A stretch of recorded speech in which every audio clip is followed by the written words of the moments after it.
শহরের নাম কলম্বো শুনলেই চোখে ভেসে ওঠে একদিকে আধুনিকতা, আরেকদিকে শত বছরের ইতিহাস। এই শহরটা শুধু রাস্তা, বিল্ডিং বা সমুদ্র সৈকত নয়, এখানে আছে গল্প, অনুভূতি আর অচেনা সংস্কৃতির মাঝে হারিয়ে যাওয়ার সুযোগ। সো হ্যালো এভরিওয়ান, আমাদের ফ্লাইট টাইম ছিল দুপুর 2:30টায়। আমরা 12টার মধ্যেই এয়ারপোর্টে পৌঁছে যাই। ইমিগ্রেশন শেষ করার পর আমাদের হাতে অনেক সময় ছিল। আমরা চলে যাই প্রবাসী লাউঞ্জে। আমরা প্রবাসী লাউঞ্জে কিছু স্ন্যাক্স আইটেম ট্রাই করার জন্যই যে ওখানে বিভিন্ন ধরনের স্ন্যাক্স আইটেম ছিল। তো আমরা দুটা চিকেন রোল অর্ডার করি, সেগুলো বাংলাদেশি টাকায় প্রায় 50 টাকার মতো পড়েছে, যা আমার কাছে রিজনেবলই মনে হয়েছে। আমাদের খাওয়া দাওয়া শেষ করতে করতে আমাদের টেক অফের টাইম হয়ে যায়। আমরা তখন প্লেনে উঠে যাই।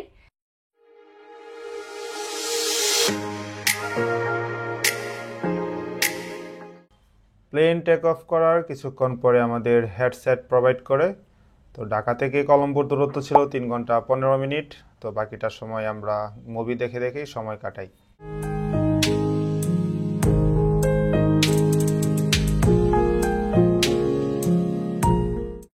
টেক অফ করার প্রায় আধা ঘন্টা পর আমাদের ফুড সার্ভ করা হয়।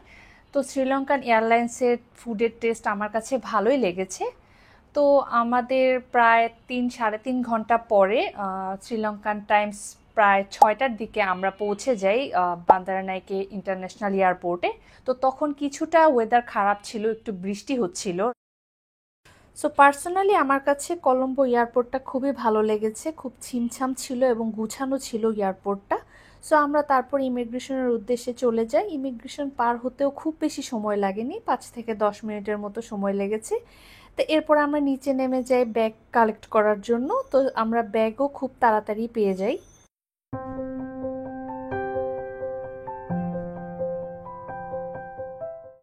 আমরা এয়ারপোর্টের এটিএম বুথ থেকে শ্রীলঙ্কান রুপি কালেক্ট করার পর চলে যাই সিম কার্ড কেনার জন্য। তো আমরা নিয়েছিলাম শ্রীলঙ্কান ডায়লগ সিম কার্ড।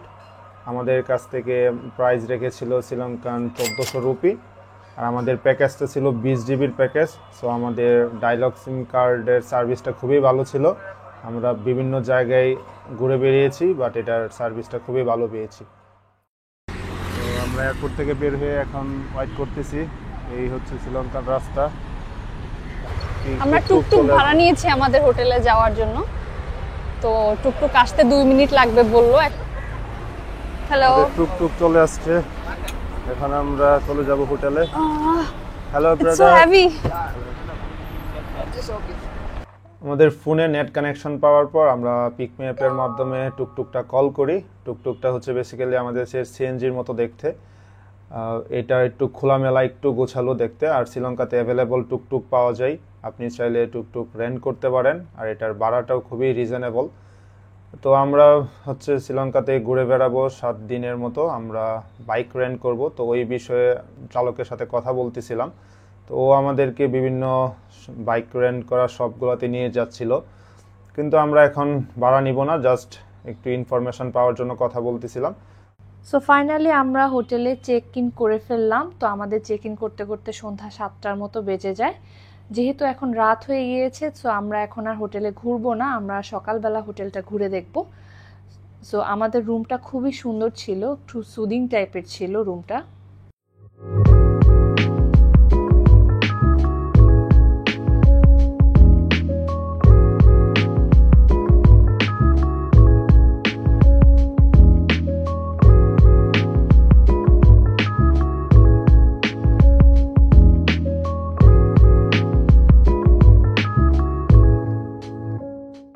আমরা ফ্রেশ হয়ে ডিনার করতে বের হয়ে গেলাম। আমরা যেহেতু সেদিন নিগম্বো শহরে ছিলাম, আমরা আমাদের হোটেলের পাশে একটা রেস্টুরেন্টে গেলাম।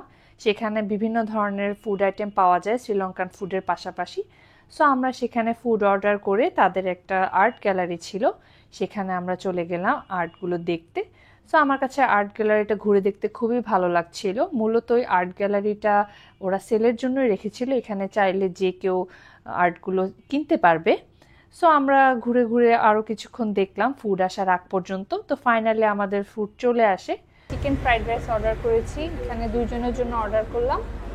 তো আমার কাছে মনে হচ্ছে অনেকখানি দিয়েছে, পোর্শনটা অনেকখানি, একজনের জন্য জানি না শেষ করতে পারবো কিনা। তো দেখি এখন শুরু করি যে টেস্টটা কেমন, তারপরে বলছি কেমন। তো নিয়ে দেখি। এটা চিকেন ফ্রাইড রাইস, বাট এটা মনে হয় মিক্সড করে দিয়েছে চিকেন, সো আমি জানি না। হ্যাঁ, চিকেন মনে হয় মিক্সড করা। আমরা এখন একটু খেয়ে দেখি।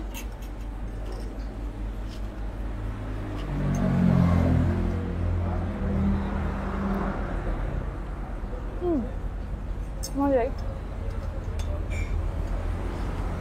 একদম বাংলাদেশের মতো না, বাট খেতে খারাপও না, মজাই, মানে প্রাইস তুলনায় ঠিকঠাক খাবার।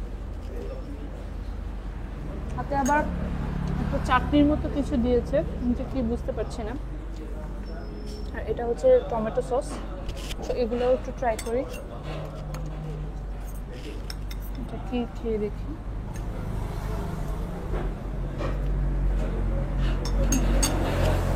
এটা হচ্ছে মরিচের ভর্তা টাইপটা, চাটনি না, মরিচ দিয়ে একটা ভর্তার মতো বানিয়েছে, এটাই দিয়েছে। So all over it's good. Good morning everyone. আজকে হচ্ছে ডে 2 আমাদের শ্রীলঙ্কাতে। তো এখন সকাল প্রায় 10টা বাজে। আমরা কালকে খুব তাড়াতাড়ি শুয়ে পড়েছিলাম, তো এখন আমরা কালকে রাতে সমুদ্র দেখতে পারিনি, তো এখন আমরা ব্রেকফাস্ট করে মাত্র বের হলাম, সমুদ্রটা দেখবো, একটু আশেপাশে ঘুরবো আর আপনাদেরকেও দেখাবো। আমাদের হোটেলটা একদমই সমুদ্রের পাশে। এই যে হচ্ছে আমাদের হোটেল যে নিগম্বতে অবস্থিত। তো আমরা এই হোটেলেই ছিলাম। আর ক্যামেরায় দেখা যাচ্ছে কিনা জানি না, দূরে হচ্ছে এই যে হচ্ছে সমুদ্র, এটা একদমই হোটেলের পাশে।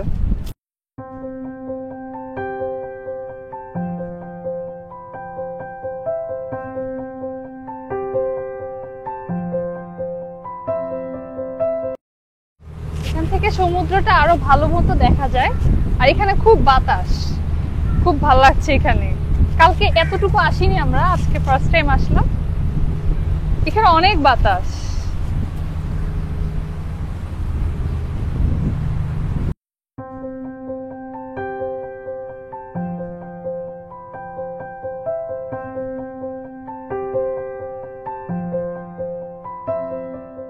আমরা এখন তো আমাদের হোটেলেই আছি, এটা হচ্ছে আমাদের হোটেলের সুইমিং পুল এরিয়া। তো এখন আমরা হচ্ছে হোটেল থেকে চেক আউট করে ফেলবো। চেক আউট করে আমরা এখন আজকে কলম্বোর দিকে যাব। তো আমরা এখন বাইক রেন্ট করব আগে, তারপর আমরা কলম্বো যাব। তো আমরা এখন এখান থেকে বের হই, তারপর আপনাদের সব প্রসেস দেখাবো। বেসিক্যালি আমাদের নিগম্বতে আসার মেন উদ্দেশ্য ছিল বাইক রেন্ট করা। তো আমরা 7 দিনের জন্য এই বাইকটি রেন্ট করেছিলাম। তো নেক্সট ভিডিওতে আমরা ফুল প্রসেসটা দেখাবো কিভাবে বাইক রেন্ট করতে হয়। তো যদি দেখতে চান তাহলে আমাদের ফেসবুকে ফলো করে রাখবেন এবং ইউটিউবে সাবস্ক্রাইব করে রাখবেন। Thank you so much, stay with us.